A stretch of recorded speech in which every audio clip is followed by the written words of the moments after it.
26절 아담이 다시 자기 아내와 동침하매 그가 아들을 낳아 그의 이름을 셋이라 하였으니 이는 하나님이 내게 가인이 죽인 아벨 대신에 다른 씨를 주셨다 함이며 셋도 아들을 낳고 그의 이름을 에노스라 하였으며 그때 사람들이 비로소 여호와의 이름을 불렀더라. 아멘.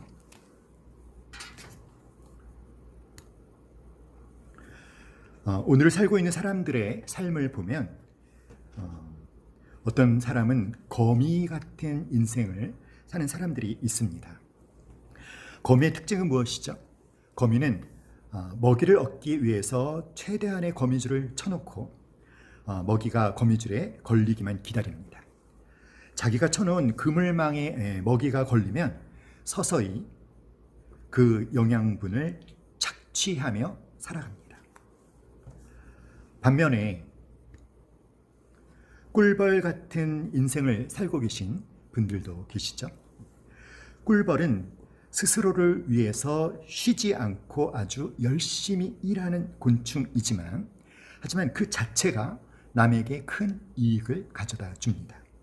꿀벌은 열심히 모으고 저장해서 자기도 살고 다른 사람에게도 유익을 주며 살아갑니다.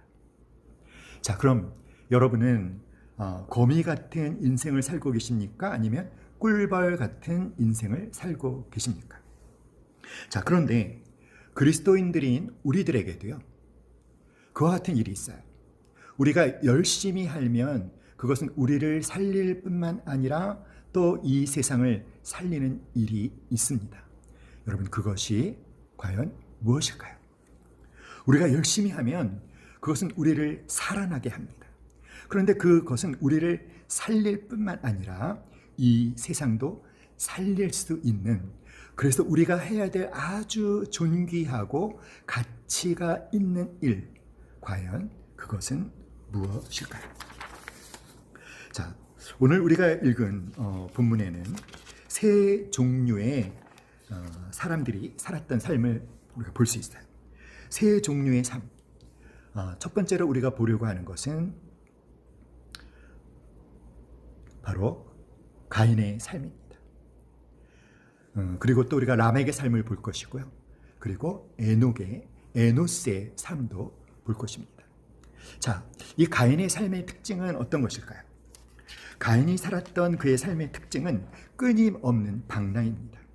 가인은 한 곳에 정착할 수가 없었죠. 그는 무엇인가 늘 새로운 시도를 하고 끝없이 새로운 곳을 향하여 떠나지 않으면 견딜 수 없는 충동이 그에게 있었습니다. 그래서 가인은 한평생 방랑하다가 삶을 마쳤습니다. 자, 우리가 두 번째로 보려고 하는 것은 라멕입니다. 라멕의 삶의 특징은 과연 어떤 것들일까요? 자, 우리 함께 읽어봅시다. 라멕은 시작. 라멕은 이 세상에서 가질 수 있는 것을 다 가졌고 누리고 싶은 것을 다 누린 대표적인 인물. 자신이 탁월했을 뿐만 아니라 자녀들도 전부 탁월해서 인류 문명의 발달에 큰 기여를 한 사람. 자, 그러나 라멕과 그 자식들의 삶에는 아주 큰 문제가 한 가지 있었습니다. 과연 그것은 무엇일까요? 자, 우리가 또 살펴보려고 하는 사람은 누구냐면 바로 에노스입니다. 에노스의 삶의 특징은, 에노스는 가인처럼 어디를 많은 곳을 돌아다니지도 않았어요. 라멕과 그의 아들들처럼 무엇을 발명하거나 개발하지도 않았습니다. 자, 그러나 이 에노스에게는 아주 특징적인 것이 하나가 있었는데 그것은 그가 하나님의 이름을 부르는 삶을 살았다는 것입니다. 우리 함께 말해봅시다. 하나님의 이름을 부르는 삶을 살았다. 자, 그럼 우리 가인을 한번 살펴볼까요? 가인은 어떤 사람으로 알려져 있죠? 가인은 인류 최초의 살인자예요. 가인은 인류 최초의 살인자입니다. 가인과 아벨이 하나님께 제사를 드렸죠. 그런데 하나님께서는 아벨의 제사는 받으셨지만 가인의 제사를 받지 않으셨습니다. 가인은 자신의 제사를 받아주지 않으신 하나님을 향해서 분한 마음을 품었어요. 하지만 하나님을 향해 그 분노를 표현할 수 없었기 때문에 그는 아벨을 향해 자신의 분노를 표출했습니다. 그래서 그를 어떻게 했습니까? 그를 죽였습니다. 자, 그리고 이제 가인이 하나님의 벌을 받게 되죠. 가인의 삶의 특징. 자, 그 다음에 하나님이 가인에게 벌을 주셨어요. 방랑하라는 벌을 주셨죠. 그리고 아무도 그를 해치지 못하도록 하나님은 그에게 표시까지 해주셨습니다. 자, 우리 창세기 4장 16절, 17절 말씀 함께 읽어볼까요? 같이 시작. 가인이 여호와 앞을 떠나서 에덴 동쪽 놋 땅에 거주하니 아내와 동침하매 그가 임신하여 에녹을 낳은지라. 가인이 성을 쌓고 그의 아들의 이름으로 성을 이름하여 에녹이라 하였더라. 자, 가인이 살았던 삶의 특징은 무엇이라고 말씀드렸습니까? 끝없는 방황이라고 말씀드렸어요. 그런데 우리는 가인의 삶에서 이중적인 모습을 보게 됩니다. 하나는 그가 정처 없이 떠도는 방랑자의 삶을 살았다는 것입니다. 그리고 또 하나는 그런 가운데에서도 그는 결혼을 했고 자식을 낳았으며 더욱이 성을 쌓아서 정착하고자 했다는 것이에요. 자, 여기서 우리가 놓치면 안 되는 중요한 것이 무엇이냐면 가인은 하나님을 알았음에도 불구하고 하나님을 떠났다라는 것입니다. 가인의 삶의 특징은 가인은 처음부터 하나님을 몰랐던 사람이 아닙니다. 처음에는 하나님을 알았습니다. 그의 의식 속에는 하나님 앞이라는 개념, 하나님 존전이라는 개념이 있었습니다. 그런데 자기 죄 때문에 분노를 이기지 못해서 하나님 앞을 떠나서 하나님 없는 삶을 살았던 것이죠. 자, 가인에게는요, 하나님의 빛이 전혀 없었던 것이 아니에요. 그에게는 하나님의 은혜를 맛볼 수 있는 기회가 있었습니다. 자, 가인이 떠난 그 하나님 앞은 어디였을까요? 가인에게 하나님 앞은 하나님께서 그에게 농사를 지으라고 주신 땅이었을 것입니다. 항상 불붙어 있는 에덴 동산이 바라다 보이는 그곳을 가인은 하나님 앞이라고 불렀던 것 같습니다. 거기서 가인은 에덴을 바라볼 수 있었고 여러 번 하나님의 음성을 들을 수 있었습니다. 자, 그러나 가인이 자신이 드린 제사를 하나님이 받지 않으셨을 때 그는 화를 냈어요. 그때 하나님께서 가인에게 이렇게 말씀하셨습니다. 왜 분을 내며 왜 얼굴색을 바꾸느냐? 가인이 아벨을 죽였을 때 하나님께서는 가인에게 뭐라고 질문하셨습니까? 내 동생 아벨이 어디 있느냐? 바로 가인은 하나님의 음성을 들을 수 있었다라는 것이죠. 하나님의 음성이 들린 바로 그곳이 하나님 앞이었습니다. 에덴 동산을 바라볼 수 있고 하나님의 음성을 들을 수 있었던 그곳이 바로 가인에게는 하나님 앞이었죠. 그러나 가인은 하나님 앞을 떠났어요. 그리고는 하나님 없는 삶을 살다가 죽었습니다. 자, 이런 점에서 라멕과 가인은 좀 차이가 나죠. 가인의 후손 라멕에게는 처음부터 하나님이 없었습니다. 그는 처음부터 그래서 자기가 하고 싶은 대로 다 했습니다. 라멕은 하나님의 어떤 은혜나 성령의 기쁨 같은 것은 아예 모르는 사람이었어요. 그러나 가인은 하나님의 은혜를 알았던 사람입니다. 자, 여러분, 그런 사람이 하나님을 떠나서 타락을 하게 되면 어떻게 될까요? 어느 곳을 가도 만족할 수가 없어요. 하나님을 믿다가 하나님을 떠난 사람, 하나님께 예배드린 경험도 있고 하나님이 주신 그 예배의 기쁨을 맛보고도 하나님을 떠난 사람은 이 세상 어느 곳에도 정착할 수가 없습니다.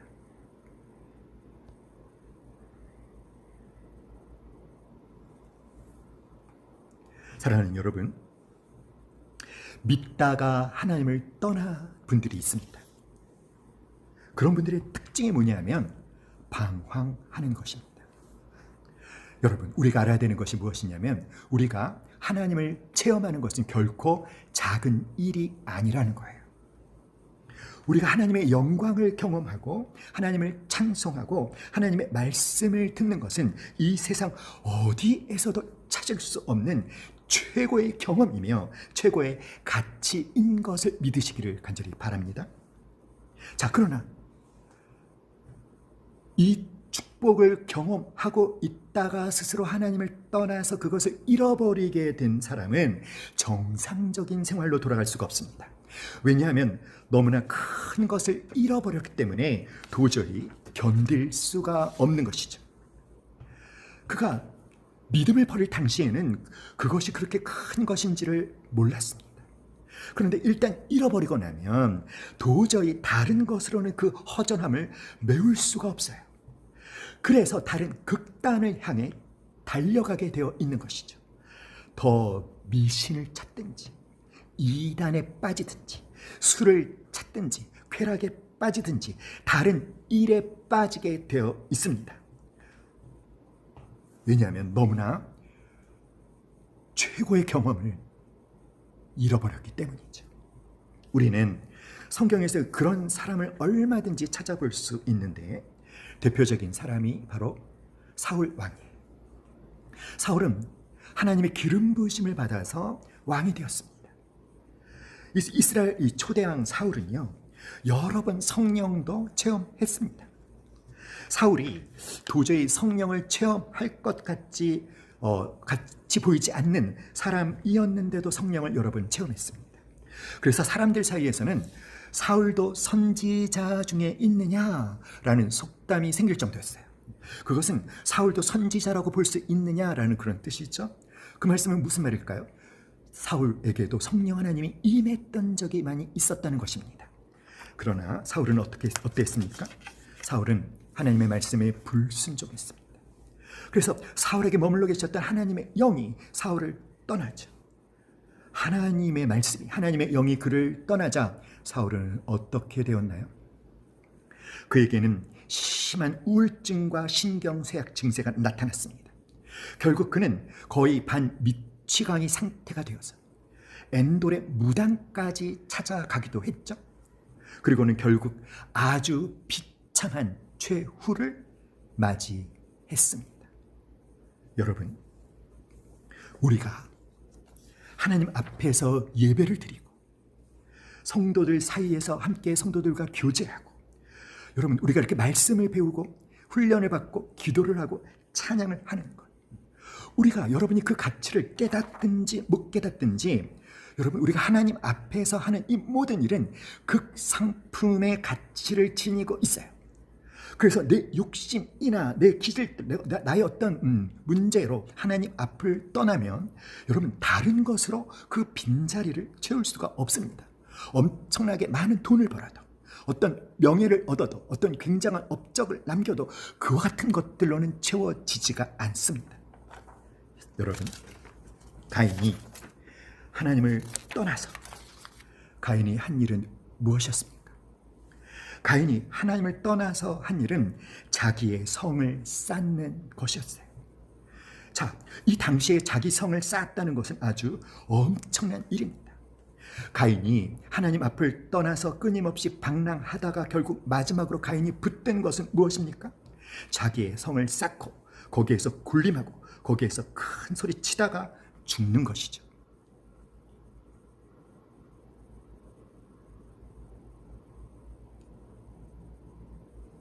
여러분, 하나님을 한번 믿었다가 타락한 사람은 끝없는 방황을 하든지 아니면 자기 성을 쌓고 그 성에 갇혀 죽습니다.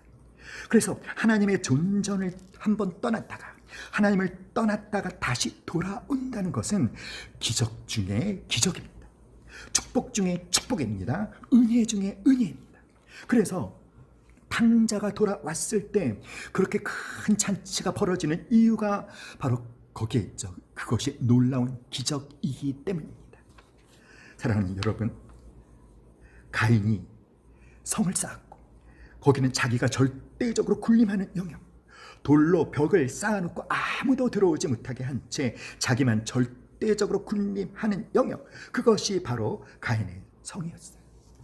자, 우리가 이런 가인의 모습을 통해서 깨닫게 되는 것이 무엇입니까? 하나님을 떠난 인간은 결국 자기의 세계를 쌓는다는 것이죠. 하지만 그것으로 만족하지 못합니다. 끝없이 방황하다가 결국은 그 자기 세계에 갇혀서 최후를 마치는 삶. 이것이 하나님 앞을 떠난 가인의 삶이죠. 여러분, 가인이 왜 성을 쌓았을까요? 여러분, 가인이 왜 하나님 앞을 떠나서 방황을 하다가 성을 쌓았을까요? 그 이유는 무엇이냐면 더 이상 방황하고 싶지 않은 것입니다. 결혼도 했어요. 자식도 낳았습니다. 그래서 이제 나는 더 이상 유리 방황하고 싶지 않다는 것이죠. 그래서 성을 쌓았지만 문제가 있습니다. 무엇이 문제일까요? 하나님께서 가인이 어떤 해를 당하지 않도록 가인에게 표시를 해주었지만 가인은 하나님께서 자기를 지켜주신다는 그 약속을 신뢰하지 못했어요. 그러니까 가인이 성을 쌓았다는 것은 하나님의 보호하심을 신뢰하지 못하고 자기의 힘으로 자기가 자신의 주인이 되어서 자신의 인생을 자기가 책임지고 자기 스스로를 보호해 줄 수 있는 성을 쌓는 것입니다. 하나님을 떠난 인생이 쌓는 성은요, 자신의 힘으로 살아가야 하기 때문에 그 성에서 살고 있는 사람은 어떠한지 아십니까? 곤고합니다. 그렇게 힘들 수가 없습니다. 곤고해요. 하나님을 떠나서 자기가 자기 스스로를 보호하기 위해서 성을 쌓는 사람은 열심히 성을 쌓을 수는 있겠으나 그러나 곤고하다는 거예요. 그렇게 두려울 수가 없어요. 그렇게 여전히 분노로 가득 채워진 가슴이라는 것입니다. 왜 그렇게 곤고할까요? 왜 그렇게 두려울까요? 왜냐하면 자신을 도와줄 하나님이 없기 때문에. 도와줄 분이 없는 것입니다. 내 힘으로 살아야만 하는 것입니다. 겉으로는 강한 척하지만 속으로 들어가면 두려움 투성입니다. 분노 투성입니다. 내 힘으로 살아야 되니까 그렇게 버거울 수가 없는 것입니다. 두려움에 사로잡혀서 행복하지가 않는 것이죠. 사랑하는 여러분, 그 유명한 연예인들, 예를 들면 이경규 씨라든지 이병헌 씨라든지 차태현 씨라든지, 여러분 이분들의 공통점이 무엇인지 아세요?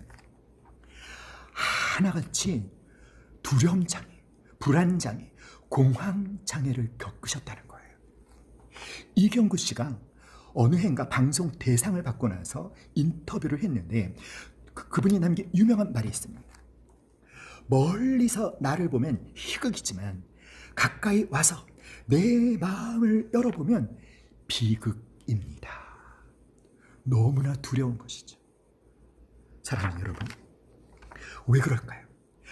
그들을 도와줄 하나님이 그 안에 계시지 않기 때문인 것입니다. 사랑하는 여러분, 가인만 성을 쌓는 것이 아니에요. 이 세상에 많은 사람들이 가인처럼 성을 쌓고 있습니다. 어떤 성을 쌓습니까? 어떤 사람은 학벌이라는 성을 쌓죠.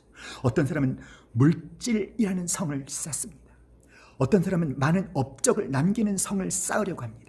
어떤 사람은 좋은 직업의 성을 쌓으려고 하고, 어떤 사람은 권력에, 어떤 사람은 결혼, 어떤 사람은 인맥의 성을 쌓으려고 하지만, 그러나 그 안에는 두려움과 미움과 고통으로 가득해서 행복하지가 않는 것이죠. 그러면 저와 여러분은 어떠신가요? 우리는 어떻습니까? 우리는 힘들 때마다, 우리는 어려울 때마다 우리를 도와주실 분을 바라보기만 하면, 그분의 이름을 부르기만 하면 즉각적으로 우리에게 은혜와 긍휼을 베풀어 주시는 하나님이 계신 줄 믿습니다. 우리 다 같이 시편 121편 말씀을 함께 읽어볼까요? 다 같이 시작. 내가 산을 향하여 눈을 들리라. 나의 도움이 어디서 올까? 나의 도움은 천지를 지으신 여호와에게서로다. 여호와께서 너를 실족하지 아니하게 하시며 너를 지키시는 이가 졸지 아니하시리로다. 이스라엘을 지키시는 이는 졸지도 아니하시고 주무시지도 아니하시리로다. 여호와께서 너를 지켜 모든 환난을 면하게 하시며 또 내 영혼을 지키시리로다. 여호와께서 너의 출입을 지금부터 영원까지 지키시리로다. 아멘. 다윗은 시편 62편 6절에서는 또 이렇게 고백하죠. 오직 저만 나의 반석이시요 나의 구원이시요 나의 산성이시니 내가 요동치 아니하리로다. 종교개혁자 마르틴 루터도 이런 고백을 했죠. 내 주는 강한 성이요 방패와 병기 되시니 큰 환난에서 우리를 구하여 주시리로다. 아멘. 여러분, 이 시편 120편 1절에서 다윗은 내가 산을 향하여 눈을 들리라. 그리고 나의 도움이 어디서 올까? 근데 나의 도움은 누구에게서다? 천지를 지으신 여호와에게서로다. 이런 고백을 하고 있죠. 자, 왜 산을 향하여 눈을 들까요? 왜냐하면 그 당시 이 유다의 산에는요, 유다 지방의 산에는 많은 산당들이 있었답니다. 그런데 그 산당들에는 많은 우상을 모신 산당들이 많았다는 거예요. 그래서 그 산을 보면서 그 산당들이 있는 많은 우상을 모신 그 산당들을 보면서 다윗이 말하는 것입니다. 나의 도움이 어디서 올까? 저 우상들에게서 오는 것이 아니라 나의 도움은 누구에게서? 천지를 지으신 여호와 그분이 나의 도움이시라는 것입니다. 믿습니까, 여러분? 이사야서에서 그 하나님이 말씀하고 계시지 않습니까? 우리에게 명령하고 계시지 않습니까? 두려워 말라. 내가 너와 함께함이라. 놀라지 말라. 나는 내 하나님이 됨이니라. 내가 너를 굳세게 하리라. 참으로 너를 도와주리라. 참으로 나의 의로운 오른손으로 너를 붙들리라. 할렐루야. 아멘. 사랑하는 여러분, 우리는 다르죠. 우리는 가인과 같이 하나님을 떠나서 자기 성을 쌓고 그것을 신뢰하며 그러나 여전히 두려움 속에 갇혀 살고 있는 사람들과는 본질적으로 다른 하나님의 자녀들임을 믿습니다. 우리를 지키시는 하나님, 모든 환난을 면하게 하시는 하나님, 그분이 우리를 지키십니다. 그래서 우리가 그 하나님의 이름을 부르기만 하면 그분이 우리의 마음속에 평강을 부어주시는 줄 믿습니다. 사랑하는 여러분, 그런 도움을 늘 경험하는 여러분 될 수 있기를 간절히 기도합니다. 자, 그 다음에 우리가 보려고 하는 사람은 라멕이에요. 라멕. 이 라멕은 아담의 5대 손이죠. 아담이 가인을 낳고 가인이 에녹을 낳고 에녹이 이랏을 낳고 이랏이 무드셀라를 낳고 그 다음에 라멕이 태어났어요. 자, 이 라멕은요, 그 이름의 뜻이 무엇이냐면 강한 자라는 뜻이에요. 힘센 자라는 뜻입니다. 자, 여러분 도표를 잠깐 보실게요. 자, 이 라멕의 특징이 뭔지 아십니까?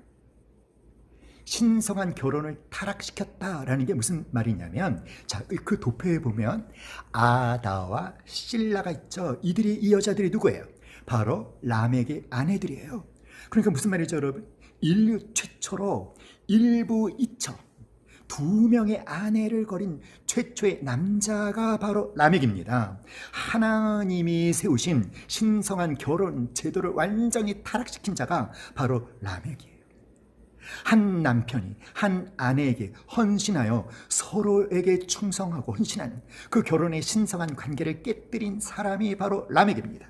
이 라멕, 이 강한 자, 이 힘센 자가 아다는 어떤 뜻이냐면 꾸미는 자, 장식하는 자.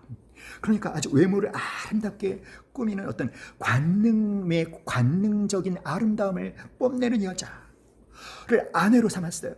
근데 이 한 명으로 만족하지 못했습니다. 신라는 의성어예요. 의성어. 신라는 뭐냐면 찰랑거린다는 거죠. 무슨 뜻이겠어요? 귀걸이, 목걸이, 팔걸이, 발걸이, 온 몸을 장신구로 치장해서 걸어 다닐 때마다 찰랑 신라 이랬다는 것입니다. 그러니까 이 아다와 실라의 공통점은 무엇이냐면 그 아름다웠다는 것입니다. 이뻤다는 것입니다. 육체적인 아름다움을 자랑하는 그런 여성들을 이 라멕은 2명이나 거느렸다는 것이죠. 인류 최초로 2명의 아내를 거느린 남자가 바로 라멕인데 그가 왜 이렇게 아름다운 여인을 2명이나 거느렸을까요? 쾌락을 추구하는 것입니다. 육신의 정욕, 안목의 정욕, 쾌락을 추구하는 거예요.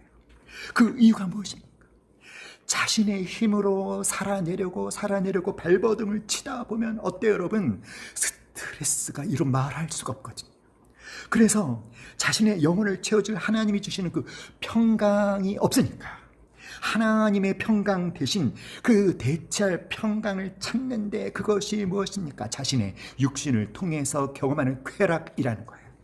그러니까 요즘 같으면 마약에 빠지기도 하고 섹스 중독에 빠지기도 하고 자신의 육체를 통해서 허무함을 채우려고 그 허무함을 채우려고 가진 애를 쓰지만 그러나 그 허무함은 더욱 채울 길이 없다는 것입니다. 이 라멕은요 또 어떤 특징이 있냐면 정말 그는 이 세상에서 해볼 수 있는 것을 다 해본 사람이에요. 성취하고 싶은 것은 다 성취해본 사람입니다. 라멕에게서 찾아볼 수 있는 특이한 점이 무엇이냐면 라멕의 아들들이 모두 탁월했다는 것입니다. 자, 라멕의 세 아들이 이름이 무엇입니까? 따라합시다. 야발, 그 다음에 유발, 그리고 두발가인, 그 다음에 마지막 나아마는 딸이에요. 딸. 근데 이 나아마와 그 다음에 실라가 비슷한 뜻이에요. 그러니까 그 딸이 그 어머니인 것이죠. 비슷했다는 것입니다. 자, 야발은 어떤 자의 조상이 되었다? 육축 치는 자의 조상이 되었다. 유발은 수금과 퉁소 잡는 자의 조상이 되었다. 두발가인은 동철로 각양 날카로운 기계를 만드는 자의 조상이 되었다. 자, 여기서 조상이라는 이 단어의 뜻이 무엇이냐면 그 분야의 최고의 업적을 이루었다 이런 뜻이에요. 자, 여러분, 야발이 육축 치는 자의 조상이 되었다는 것은 그는 야발은 장막에 거하면서 전문적으로 목축업을 해서 아주 크게 성공을 해서 재벌이 되었다는 거예요. 빌 게이츠 같은 엄청난 재벌이 되었다는 뜻입니다. 자, 유발은요 수금과 통소를 잡는 모든 자의 조상이 되었는데 이것은 그냥 심심해서 버드나무 가지를 꺾어서 피리를 만들어 부는 그런 거 아니에요. 유발은 그 음악의 분야에서 아주 대가가 된 사람입니다. 그의 음악은 많은 사람의 인정을 받았고 그로부터 음악을 배우러 오는 문하생들이 많았다는 것입니다. 아마 유발은 많은 음악을 작곡한 것 같습니다. 그리고 악기를 만들어 보급하기도 한 것 같습니다. 엄청난 자기 성취를 한 사람이죠. 또 두 번째 아내인 실라가 두발가인이라는 아들을 낳았는데 그는 대장장이로서 동철로 각양 기계를 만드는 자였어요. 그러니까 한마디로 라멕은요 자식 농사에 성공한 사람이에요. 큰 아들은 목축업자여 엄청난 부자입니다. 작은 아들은 음악의 대가입니다. 또 막내는 유명한 공학대 기술자입니다. 이들은 자신의 그 놀라운 성취를 했을 뿐만 아니라 인류 문명에 아주 큰 기여를 한 사람들이에요. 이런 의미에서 라멕은 이 세상에서 엄청난 성공을 거둔 사람이죠. 아들이 셋이 있는데 하나는 하버드 나와서 국제 변호사를 하고 있고 한 명은 예일대 나와서 의사를 하고 있고 하나는 스티브 잡스 같은 빌 게이츠 같은 사람이 되었다면 아마도 사람들은 입에 침이 튀기도록 와, 저 사람은 정말 복받은 사람이야. 저 집은 정말 복받은 집이야 라고 할 거예요. 이 라멕 집안 사람들은 다른 사람들이 수백 년에 걸쳐서 할 일을 그냥 한 세대 만에 끝낸 아주 탁월한 집안입니다. 그러나 이것이 전부라면 얼마나 좋겠습니까마는 그것이 전부가 아니죠. 자, 오늘 우리가 읽은 본문에 우리 23절, 24절 말씀을 한번 읽어보겠습니다. 창세기 4장 23절, 24절 찾으셨나요? 창세기 4장 23절, 24절 이것을 라멕의 노래라고 하는데 한번 읽어봅시다. 23절부터 시작. 라멕의 아내들에게 이르되 아다와 실라여 내 목소리를 들으라. 라멕의 아내들이여 내 말을 들으라. 나의 상처로 말미암아 내가 사람을 죽였고 나의 상함으로 말미암아 소년을 죽였도다. 가인을 위하여는 벌이 700일진데 라멕을 위하여는 벌이 77배 이리로다 하였더라. 이 라멕의 노래, 이 라멕이 어떤 노래를 합니까? 내가 사람을 죽였는데 내가 소년을 죽였다. 가인을 위해서는 벌이 7배이지만 라멕을 위해서는 벌이 77배다. 이것은 라멕과 그 아들들이 이룬 화려한 성공의 뒷면에는 그렇게 화려하게 성공한 라멕이지만 그 성공의 뒷면에는 수많은 사람들의 피 흘리는 희생이 있었다는 것이죠. 그는 가인처럼 한 사람만 죽인 게 아니에요. 가인보다 더 끔찍한 살인자였습니다. 그리고 이렇게 노래를 부르는 것이 무엇입니까?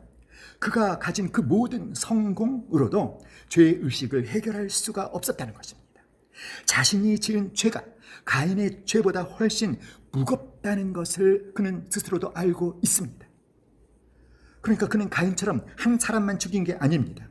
자기가 이루고자 하는 일들의 장애물이 된다라고 하는 사람들은 모두 다 가차없이 죽여버리고 그 성공을 이룩한 것이기 때문에, 그래서 가인을 죽인 자에게는 벌이 7배라면 자기를 죽이는 자에게는 벌이 77배가 되어야 한다라고 말하고 있는 것이죠. 사랑하는 여러분, 중요한 죄수가 교도소에 들어갈 때 어떻게 하죠? 경찰이 호송차를 타고 그 사람을 뺑 둘러서 경호를 합니다. 그 이유가 무엇인가요? 그는 그만큼 아주 중요한 죄수이기 때문입니다. 어느 누구도 그에게 개인적으로 보복을 해서는 안 되고요. 국민 전체 앞에서 법의 심판을 받아야 하는 중죄인이기 때문에 지켜주는 것이죠. 하나님께서 가인에게 특별한 표시를 해주셔서 가인을 특별히 보호하시고자 했던 이유가 무엇일까요? 그는 너무나 중요한 죄인이었기 때문에 하나님의 심판대에 설 때까지 그 누구도 사적인 보복을 하지 못하게 하기 위함이었습니다. 자, 그런데 라멕이 등장하면 가인은 게임이 안 돼요. 그는 닥치는 대로 사람을 죽인 아주 무서운 죄인이죠. 문명의 발달에 기여를 했다고 해서 하나님의 라멕을 용서하실 리가 없습니다. 라멕이 화려하게 성공하기까지 그 발밑에 짓밟힌 사람들이 너무도 많다는 것입니다. 그리하여 라멕은 겉으로 보기에는 성공한 사람이지만 그의 화려한 성공에는 수많은 사람들의 핏소리가 울부짖고 있다라는 거예요. 결국 라멕 자신도 그가 하나님 앞에 무서운 죄인이라는 사실을 너무나 잘 알고 있었다라는 것을 우리는 그의 노래를 통해서 알게 되는 것입니다. 화려하게 성공했어요. 모든 사람들이 부러워합니다. 그래서 여기서 우리는 하나 가지 깨닫게 되는 거죠. 하나님 없어도, 하나님 없이 살아도 성공할 수 있구나. 한껏 자기를 성취할 수 있구나. 풍요로워질 수 있구나. 맞습니다. 하나님 없어도 성공할 수 있어요. 풍요로운 삶을 살 수 있어요. 그러나 여러분, 우리의 인생이 이 세상으로 끝나는 것이 아니기 때문에 여러분, 그것이 전부가 아니죠. 이 세상에서의 삶이 다 마치고 난 다음 이 라멕, 이 야발, 이 유발, 이 두발 가인을 기다리고 있는 것은 과연 무엇입니까? 하나님의 무서운 심판이라는 거예요. 사랑하는 여러분, 우리가 가인과 라멕의 삶을 살펴봤어요. 어떤 사람들의 삶의 모습이죠? 바로 하나님을 떠난 사람들의 삶의 모습이에요. 하나님을 떠나서 하나님 대신에 자신을 왕으로 삼고 사는 사람들의 모습입니다. 그것은 자신들이 짓는 죄를 자랑스러워합니다. 사람을 죽이고도 가책을 느끼지 못하는 상태까지 이르렀습니다. 사랑하는 여러분, 자기의 성을 한껏 쌓고 화려한 성취를 하지만 여전히 그 마음에는요, 두려움이 있다라는 것이죠. 이제 우리가 또 살펴보려고 하는 사람은 바로 에노스예요. 이제 우리가 이 에노스를 보기를 원합니다. 자, 여러분에게 족보를 하나 보여드렸죠. 이 에노스는 하나님이 가인이 죽인 아벨 대신에 아담에게 하나님이 셋을 주셨죠. 바로 그 셋이 낳은 아들이 에노스입니다. 그런데 이 에노스 때 사람들이 무엇을 하냐면 오늘 말씀해 보니까 여호와의 이름을 불렀는데 그 앞에 중요한 표현이 있죠. 비로소 여호와의 이름을 불렀더라. 이 에노스라는 이 이름의 뜻은 다 같이 시작. 연약한 사람, 깨지기 쉬운 존재. 자, 에노스는 어떤 뜻이라고요? 연약한 사람, 깨지기 쉬운 존재.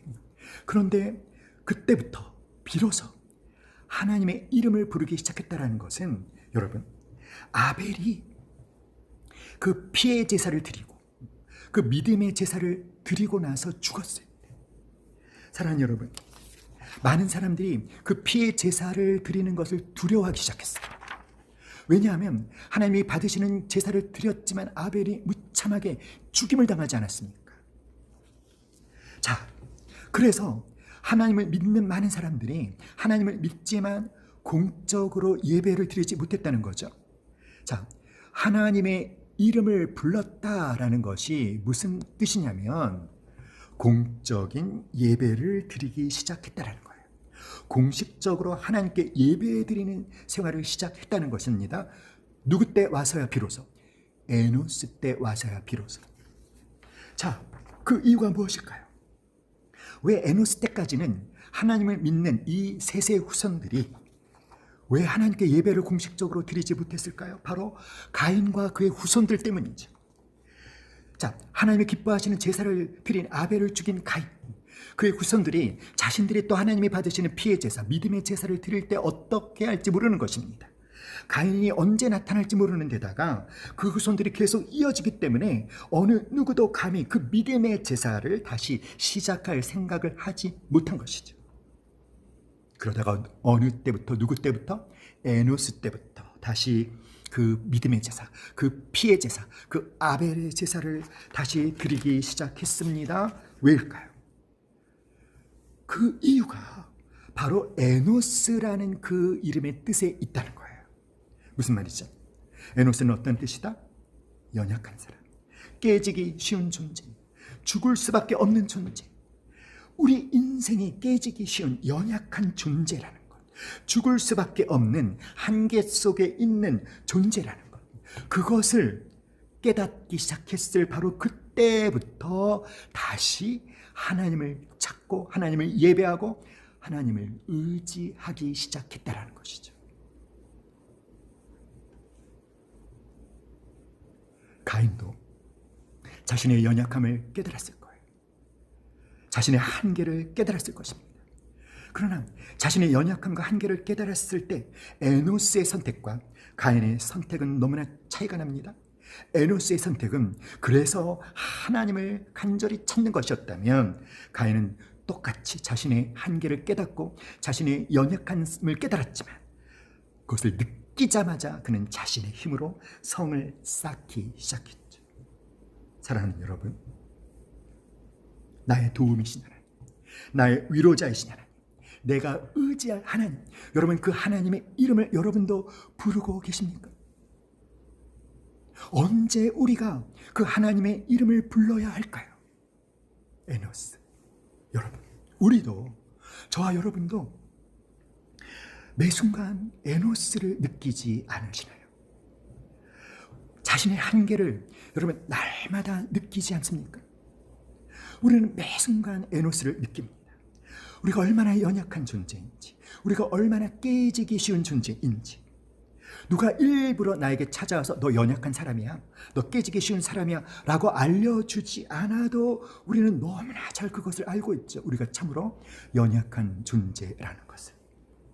사랑하는 여러분, 강한 것 같지만, 라멕 같지만, 그러나 우리는 에노스라는 것을 잊지 맙시다. 창세기 5장에 여러분 도표를 보세요. 이 아담의 족보, 셋, 에노스, 게난, 마할랄레, 야렛, 에녹, 무드셀라, 라멕, 노아. 이 창세기 5장에 나오는 아담의 족보에 나오는 이 믿음의 사람들, 이 셋의 후손들, 이들의 특징이 무엇이죠? 수명이 아주 길었다는 거예요. 거의 1000년을 살았습니다. 그런데 이 아담의 족보를 통해서, 이 창세기 5장을 통해서 하나님이 우리에게 말씀해 주시고자 하는 것은 그들이 그렇게 오래 살았다는 것이 아닙니다. 그들이 그렇게 오래 살았지만 여러분 어떻게 되었습니까? 거의 1000년이 가까운 세월을 살았지만 죽었더라. 몇 살 살고 몇 세까지 아들을 낳다가 어떻게 됐더라? 죽었더라. 그러니까 세세의 후손들은 깨닫는 것이죠. 아, 인생이란 죽을 수밖에 없는 허망한 인생이라는 것을. 그러나 여러분, 이 족보에서 누가 나오는지 아십니까? 이 셈의 후손 가운데 누가 태어나죠? 아브라함이 태어나는 거예요. 이 아브라함의 족보에서 누가 나오는지 아십니까? 바로 예수 그리스도께서 나오시는 것입니다. 여러분, 예수 그리스도로 말미암아 무슨 일이 벌어지는지 아십니까? 예수 그리스도로 말미암아 더 이상 죽지 않는 영생의 문이 열려지는 것입니다. 여러분, 이 세상을 살아가는 동안에 우리가 우리 자신의 연약함을 깨닫고 나의 한계를 깨달을 때마다 우리가 주여, 우리가 아버지, 우리가 예수님 이렇게 그분의 이름을 부르면 즉시 우리에게 은혜와 긍휼을 베풀어 주셔서 우리에게 평강을 주시는 그것이 전부가 아니라 이 하나님의 이름을 부르는 자들의 족보에서 여자의 후손이신 예수 그리스도가 나와서 뱀의 후손의 머리를 깨뜨리시고 인생으로 하여금 다시 영원한 생명을 얻게 하신다는 것입니다. 그리고 이 족보에서 여러분, 우리가 주목해서 봐야 될 사람이 한 사람 있지요. 누구냐면 바로 에녹이에요. 이름이 똑같죠. 가인이 낳은 아들도 에녹이었습니다. 그런데 이 아담의 족보, 이 셋의 족보에도 에녹이 나오죠. 다른 사람입니다. 자, 이 에녹의 특징이 무엇이죠, 여러분? 죽음을 맛보지 않고 하나님이 데려간 사람이에요. 이 에녹을 통해서 하나님이 우리에게 말씀해 주시는 것이 무엇이냐면, 하나님께서는 우리에게 이 세상에서의 삶이 전부가 아니라는 것입니다. 이 세상 말고 진짜 세상이 있다는 것이죠. 영원한 나라, 우리의 본향 하나님 나라가 있다는 것을 에녹을 통해 말씀하고 계시는 거예요. 자, 창세기 5장 거의 1000년을 살았지만 어떻게 끝났습니까? 죽었더라. 그런데 에녹에 와서는 어떻게 됩니까? 죽지 않았더라. 사랑하는 여러분, 우리가 사는 인생이 에노스고 허무하고 죽을 수밖에 없는 연약한 존재이지만, 그러나 하나님의 때가 되면 그 후손 가운데 메시아를 보내주셔서 더 이상 죽지 않는 영원한 하나님 나라의 문을 열어주신다는 것입니다. 바로 이것이 하나님께서 우리에게 외치는, 성경이 말하는 그분의 은혜의 복음인 줄 믿습니다. 여러분, 바로 그것을 위해서 예수님께서 이 땅에 오셨고 우리에게 손을 내밀고 계신 것이지요. 그러므로 사랑하는 여러분, 주님의 이름을 부르시기를 바랍니다. 우리가 할 일은 주님의 이름을 부르는 것입니다. 우리가 자신의 에노스를 깨닫게 될 때 주의 이름을 부르시기를 간절히 바랍니다. 그렇게 하시면 주께서 평강을 주실 것입니다. 그러나 그것뿐만 아니라 우리에게 영원한 생명을, 하나님 나라를 유업으로 주실 줄 믿습니다. 여러분, 이 족보에 나오는 이 라멕의 삶과 이 가인의 후손들의 삶과 이 에노스, 이 셋의 후손들의 삶을 여러분 한번 비교해 보세요. 라멕의 후손들의 삶은 얼마나 화려합니까? 아까도 말씀드렸지만 그야말로 하고 싶은 것을 다 해본 사람이죠. 그의 업적은 눈이 부실 정도입니다. 그러나 에노스와 이 셋의 후손들이 하는 일은 무엇입니까? 오직 하나님의 이름을 부르면서 아벨이 완성하지 못한 그 피의 제사, 그 믿음의 제사를 다시 시작하는 거예요. 얼마나 시대에 뒤떨어진 답답한 삶이냐 이거죠. 누군가는 목축업을 해서 떼돈을 버는데, 누구는 음악을 만들어서 사람들이 기뻐하고 춤추고 파티를 벌이는데, 또 누구는 계속 무엇을 두들겨서 칼도 만들고 곡괭이도 만들고 대포도 만드는데, 이 셋의 후손들은, 이 에노스의 후손들은 계속 여호와의 이름이나 부르고 있으니 얼마나 썰렁하냐 이것입니다. 그러나 사랑하는 여러분, 나중에 어떻게 되었을까요? 여러분, 나중에 어떤 일이 벌어지는지 아세요? 그렇게 하나님의 이름을 열심히 부르며 그 예배를 드리며 하나님을 섬기는 삶을 살았던 이 하나님의 백성들이 하나님 없이 살지만 너무나 화려하게 사는, 너무나 풍요롭게 사는, 너무나 멋있게 사는 이 가인의 후손들의 삶을 보면서 하나님의 백성들이 다 하나도 남기지 않고, 아니 노아만 남고 하나님을 떠나 가인의 계열로 넘어가는 일이 벌어졌다는 것입니다. 창세기 6장 1절 2절 말씀 함께 읽어볼까요? 다 같이 시작. 사람이 땅 위에 번성하기 시작할 때에 그들에게서 딸들이 나니 하나님의 아들들이 사람의 딸들의 아름다움을 보고 자기들이 좋아하는 모든 여자를 아내로 삼은지라. 자, 이 말씀에서 하나님의 아들들이 사람의 딸들의 아름다움을 보고 아내로 삼았다라는 게 무슨 뜻이냐면, 하나님의 아들들은 셋의 후손들을 말하는 것입니다. 사람의 딸들은 가인의 후손들을 말하는 거예요.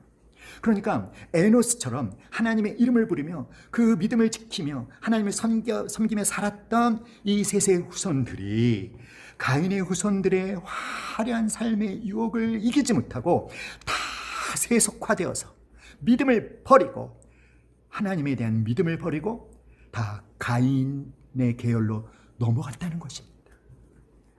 여러분, 그래서 어떻게 되었습니까? 그래서 무엇이 임했습니까? 바로 하나님의 홍수 심판이 임했어요.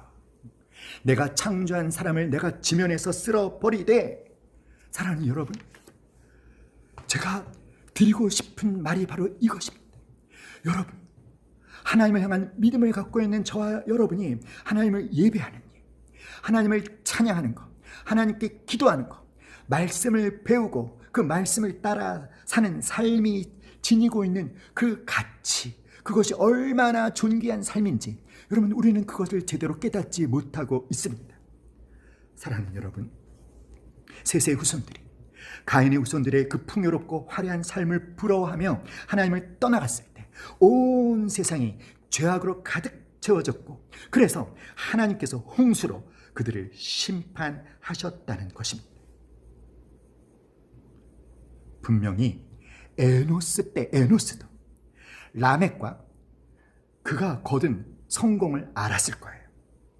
그의 자식들이 얼마나 큰 성공을 거두었는지, 그의 딸이 얼마나 아름다운지 에노스도 알았을 것입니다.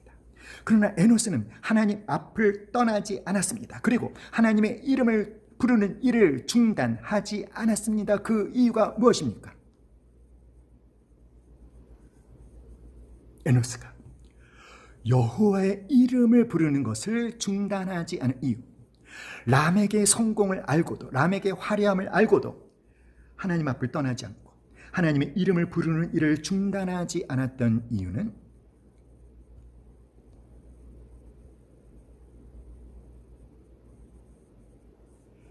아벨의 피의 호소가 하나님의 긍휼을 호소하는 소리라는 것을 알았기 때문이에요. 무슨 말일까요? 하나님께서는 아벨을 죽인 가인에게 네 아우 아벨이 어디 있느냐, 네 아우 아벨의 핏소리가 땅에서부터 내게 호소하느니라, 이렇게 말씀하셨어요. 이 아벨의 피의 호소, 네 아우 아벨의 핏소리, 이 아벨의 피의 호소는요, 자신의 억울함을 갚아달라는 호소가 아닙니다. 이 아벨의 피의 호소는 하나님의 긍휼을 호소하는 거예요. 이 아벨의 피의 호소는 하나님의 심판을 부르는 소리가 아니라 하나님의 긍휼을 호소하는 소리입니다. 내가 피를 흘렸으니 하나님, 가인은 살려주시옵소서.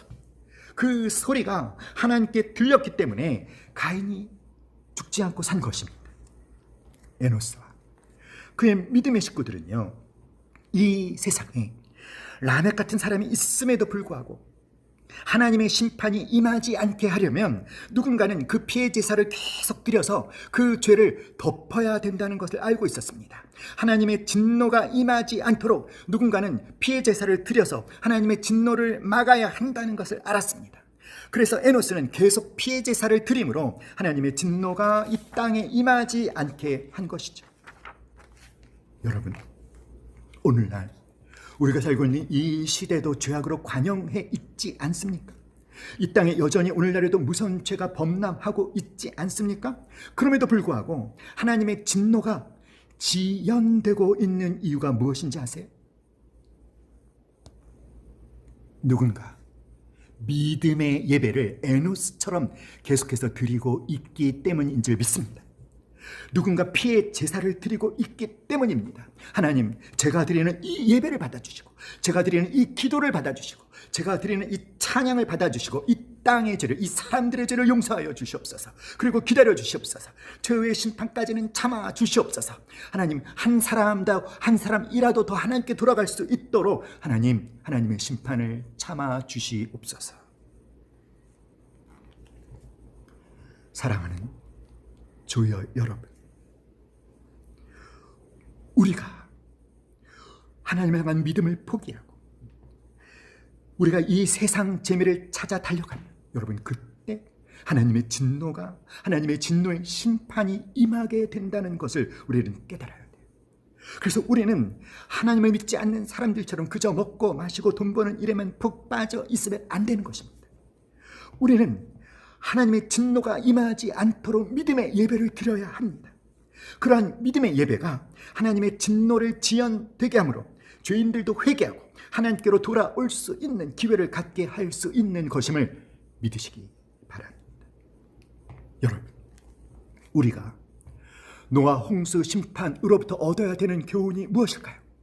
셋의 후손들이 하나님께 예배드리기를 그만두고 가인의 자손과 똑같아졌을 때 노아 홍수 심판, 그 하나님의 무서운 심판이 임했다는 사실입니다. 왜 이 세상에 그 무서운 홍수 심판이 임했습니까? 하나님의 진노를 막아주는 진정한 예배가 사라졌기 때문에. 여러분,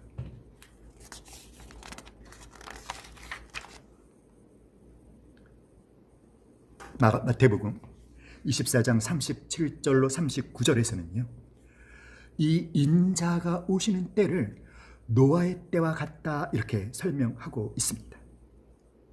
노아의 때와 같이 인자의 임함도 그러하리라. 홍수 전에 노아가 방주에 들어가던 날까지 사람들이 먹고 마시고 장가들고 시집가고 있으면서 홍수가 나서 그들을 다 멸하기까지 깨닫지 못하였으니 인자의 임함도 이와 같으리라. 노아의 때 어땠다고요? 홍수가 일어나서 그 노아가 방주에 들어가는 날까지 사람들은 뭐 했다? 먹고 마시고 시집가고 장가가고. 자, 여기서 이 먹고라는 헬라어가 트로론테스인데, 이것은 어떤 뜻이냐면 사람들이 자기의 욕구를 만족시키는 일에만 푹 빠져서 다른 일에는 무관심한 상태. 그래서 이렇게 얘기하죠. 다 같이 시작. 일상성에 도취되어 영혼을 잃어버린 삶, 죄에 빠져서 하나님의 말씀을 듣지 못하는 삶, 세속적인 일이 삶의 전부가 되어버린 삶, 육적인 일이 인생 최고의 목적이 되어버린 삶. 사랑하는 여러분, 먹고 마시는 일상생활이 잘못되었다는 말이 아니에요. 시집 가고 장가 가지 말라는 것이 아닙니다. 사고 파는 행위를 그만두란 말이 아닙니다. 집도 사지 말고 짓지 말자는 얘기가 아닙니다. 그런 뜻이 아니라 그저 일상의 일에만 매몰되어서 영적으로 무감각한 상태가 되어서는 안 된다라는 거예요. 사랑하는 여러분, 성경이 묘사하고 있는 노아의 때는 오늘날 우리가 살고 있는 이 시대의 모습과 너무나 똑같습니다. 지금까지 인류 역사 가운데 그 어떤 때보다도 먹고 마시고 입고 장사하고 잘 살고 소득을 올리고 집을 크게 짓고 큰 자동차를 사고 이러한 것들을 소중한 가치를 부여하고 소중하게 여기는 그런 때는 없었던 것 같습니다. 안타까운 것은 하나님을 믿지 않는 사람들뿐만 아니라 하나님을 믿는 하나님의 백성들까지도 이 세속적인 가치에 오염되어져서 일상성에 도취되어서 하나님에 대해 무감각하게 지내는 그리스도인들이 많다라는 거예요. 노아 시대 때 어떤 일이 일어났죠? 이 노아 시대 때 이러한 세속주의가 보편화가 되어서 어느 누구도 하나님께 예배를 드리려고 하지 않았다는 것입니다. 어느 누구도 하나님 앞에 나와 말씀을 드리려고 하지 않았다는 것입니다. 기도와 찬양을 하려고 하지 않았다는 것입니다. 왜 그랬을까요? 세상에 재미난 일이 얼마나 많은데, 세상에 할 일이 얼마나 많은데 예배 드리는 것, 찬양하는 것, 기도하는 것, 이렇게 제자 훈련 받는 것, 시간 낭비라는 것이죠. 그러면서 이 노아 시대 사람들이 모두 자신의 쾌락을 추구했다는 것이죠. 그래서 다 떠났다는 거예요. 하나님의 백성들이 믿음을 버리고 누구만 남고? 노아의 가족들만 남고. 사랑하는 여러분, 하나님의 백성들이 하나님의 신실한 믿음의 아들들이 되기보다는 이 세상의 세속적인 아들이 되고자 했을 때 한두 사람만 망한 것이 아니라 인류 전체가 몽땅 망했다는 것, 그것을 우리가 기억해야 될 줄 믿습니다. 사랑하는 여러분, 하나님의 아들들이 드리는 진정한 예배는 이 세상의 심판을 막는 마지막 보루라는 것을 우리가 깨달아야 될 줄 믿습니다. 그것을 싫어하고 죄의 문제에 대해서 정직해지기 싫어했을 때 모든 인류가 몽땅 망해버렸다는 사실을 우리가 깨달을 수 있기를 간절히 기도합니다. 여러분, 누군가는 예배를 드려야 합니다. 누군가는 피의 제사를 드려야 합니다. 사랑하는 여러분, 오늘 우리가 개강 예배를 드리고 있어요. 우리는 지난주에 수료 예배를 드렸습니다. 저는 여러분이 이 조의 훈련을 받으면서 한 학기를 시작하는 이 개강 예배와 한 학기를 마무리하는 이 수료 예배의 가치를 소홀히 여기지 않을 수 있기를 간절히 기도합니다. 그냥 대충 대강 건성건성으로 예배에 임하는 그런 분들이 아니 되기를 간절히 기도합니다. 사랑하는 여러분, 우리가 드리는 모든 예배는 소중한 예배가 있고 소중치 않은 예배가 따로 있는 것이 아니에요. 우리가 드리는 예배는 모두가 다 소중합니다. 여러분, 우리는 예배의 가치를 깨달아야만 합니다. 누군가는 예배를 드려야 합니다. 왜냐하면 예배가 하나님의 진노를 막기 때문입니다. 사랑하는 여러분, 이스라엘 백성들이 금송아지 우상 숭배를 하며 범죄했을 때 하나님께서 그 백성들을 진멸하겠다라고 했을 때 모세가 어떻게 했습니까? 하나님 저의 생명을 대신 거두어가 주시고 이 백성을 구원해 달라고 자신의 목숨을 걸고 기도했던 것처럼, 사랑하는 여러분, 모세처럼 누군가는 목숨을 걸고 기도해야 되는 것이죠. 홍수가 일어나려고 했을 때 그 홍수 앞에 막아서서, 전쟁이 일어나려고 할 때 그 전쟁 앞에 막아서서 하나님의 긍휼을 호소하는 기도를 드릴 자, 예배 드릴 자, 찬양을 할 자들이 있어야 되는 것입니다. 하나님, 이 진노를 거두어 주시옵소서. 우리에게 긍휼을 베풀어 주시옵소서. 그러므로 사랑하는 여러분, 저와 여러분이 오늘의 이 예배도 신령과 진정으로 하나님께 예배 드릴 때 여러분, 그것이 우리 자신도 살리고 이 세상도 살릴 수 있는 길이라는 것을 우리가 깨달을 수 있기를 간절히 바랍니다.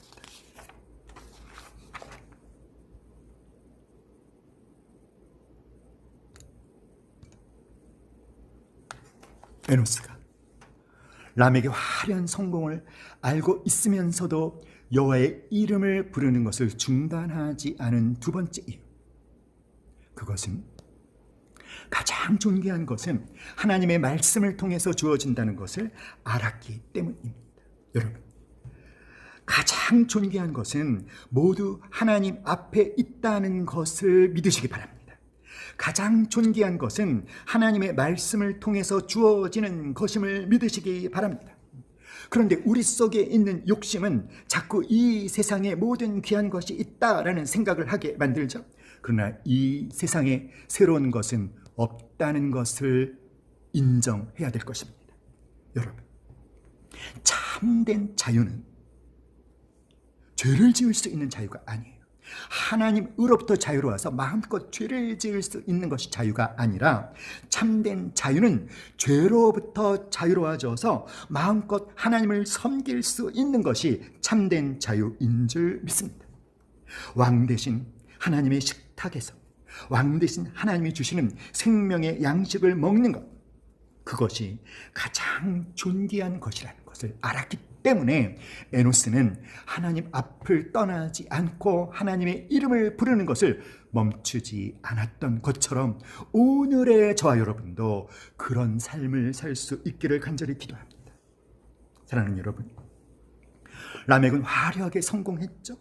그런데 이 라멕의 성공, 그 아들들의 화려한 성공을 비유한다면 어떻게 비유할 수 있을까요? 그것은 사형 선고를 받은 사형수가 사형 날이 그 집행되기 전까지 감방에 갇혀 있으면서 그 감방의 모든 화려한 것들, 모든 문명의 이기들을 다 갖춰놓고 온갖 존귀한 음식을 다 갖춰놓고 화려하고 풍요롭게 사는 것과 똑같은 모습이라는 거예요. 그러나 그는 사형수라는 것입니다. 그는 죽을 것이고 한 번 죽는 것은 사람에게 정하신 것이고 그 후에는 심판이 있다는 것이죠. 사랑하는 여러분, 물론 문명의 이기를 이용하는 것 자체가 죄는 아니에요. 이 세상을 보면 하나님을 모르는 많은 분들이 인류 발전에 많은 기여를 했음을 알 수 있습니다. 학문과 과학의 발전을 위해서 노력하신 분들이 참 많습니다. 우리는 그런 분들을 존경할 수 있습니다. 음악을 아주 잘 만드시는 분들, 우리는 존경할 수 있습니다. 그러나 그러한 것들이 우리를 새롭게 해줄 수 없어요. 많은 곳을 여행한다고 해도 그것 자체가 나를 바꿔줄 수 없습니다.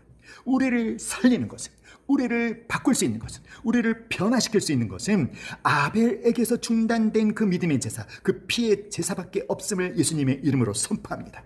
오직 에노스를 통해서 그 하나님의 긍휼이 라멕 같은 사람에게까지 흘러가야 된다는 것, 바로 그것이 하나님이 오늘 우리에게 원하시는 것입니다. 여러분, 에노스의 가족이 하나님 앞에, 에노스의 후손들이 하나님 앞에 예배드리는 그 왕의 성찬을 포기하고 가인의 집안처럼 되었을 때 어떻게 되었다고요? 인류 전체가 완전히 망해버렸다는 것이죠. 그러므로 여러분, 교회 다와지는 것이 세상을 살리는 길임을 믿으십시오. 그러므로 성도 다와지는 것이 세상을 살리는 최선의 길임을 믿읍시다.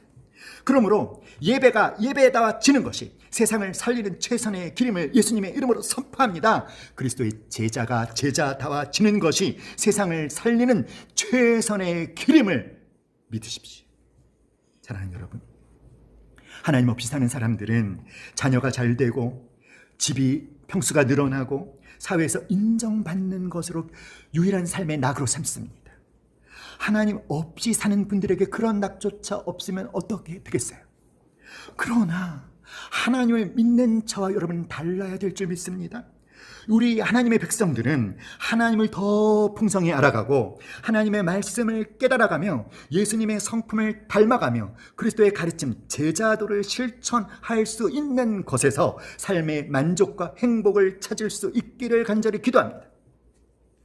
그러므로 여러분, 하나님의 말씀이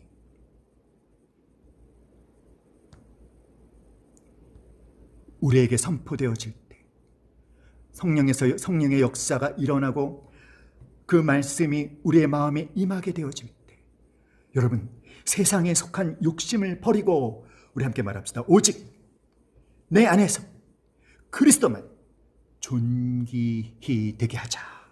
다시 한번 시작. 오직 내 안에서 그리스도만 존귀히 되게 하자.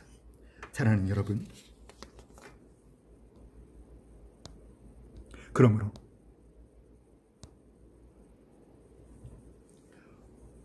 우리가 새롭게 시작하는 이 9월, 10월, 11월 이 3개월 동안 정말 저와 여러분 하나님의 말씀에 탁월하게 헌신할 수 있기를 간절히 기도합니다. 그렇게 되면 우리를 통해서 하나님께서 이 세상에 긍휼을 베풀어 주실 것입니다. 저와 여러분이 에노스처럼 하나님의 이름을 부르는 삶을 포기하지 않을 때 바로 거기에 소망이 있다는 것을 깨달을 수 있기를 간절히 기도합니다. 사랑하는 여러분, 우리가 살고 있는 이 시대, 하나님을 떠나 믿음을 지키지 못하는 사람이 많아지는 이 시대, 그럼에도 불구하고 에노스를 주신 하나님께서 오늘은 우리를 허락하신 줄 믿습니다. 에노스와 같이 저와 여러분도 하나님의 이름을 부르며 나갑시다. 이 세속화되는 상황 속에서도 세상을 따라가지 말고 하나님의 이름을 부르면서 우리는 서로를 격려하면서 하나님의 이름을 부르면서 하나님께서 우리를 이 땅에 두신 뜻, 그 가운데서도 바로 특별히 이 조이 제자 학교 가운데 저와 여러분을 두신 그 하나님의 뜻을 깨달아 하나님의 간절한 바람, 주의 이름을 부르는 삶을 살아내는 저와 여러분 될 수 있기를 간절히 기도합니다. 아멘.